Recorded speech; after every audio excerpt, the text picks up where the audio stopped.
Tout ce qu'il faut savoir de l'actualité économique en 120 secondes, montre en main. Sursis pour Jiffy. L'enseigne de bazar, en difficulté depuis plusieurs mois, échappe in extremis à la vente. Si les banques ont accepté d'effacer une partie des 470 millions d'euros de dettes, l'entreprise va devoir se soumettre à une restructuration radicale. Le fondateur de l'enseigne, Philippe Ginestät, lui, cède sa place. Créé en 1981, Jiffy compte 630 points de vente et emploie 6000 salariés. Un scandale sanitaire majeur. Une étude parue le 16 janvier alerte sur les canalisations d'eau en PVC installées dans les années 70-80.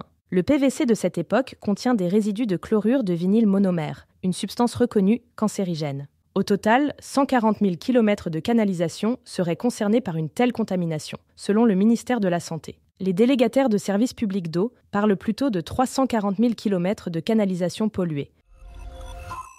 10 500 € le mètre carré. C'est le prix à débourser pour s'offrir un appartement à Val Thorens. Malgré des hivers plus doux, investir dans l'immobilier de montagne s'avère encore payant en 2025. La saison passée, la demande locative avait progressé, avec un taux d'occupation des lits à 83%. Mais les tarifs des logements dans les stations de ski aussi ont augmenté, de 2,5%, d'après la Fédération nationale de l'immobilier. Capital fait le point sur ce marché.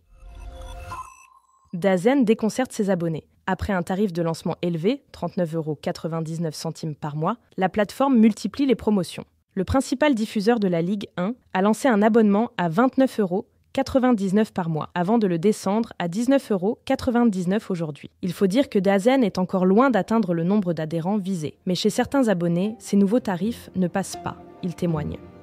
Ce podcast a été écrit par les journalistes de Capital et mis en voix par une intelligence artificielle. N'hésitez pas à vous abonner sur votre plateforme habituelle pour écouter chaque épisode dès sa sortie.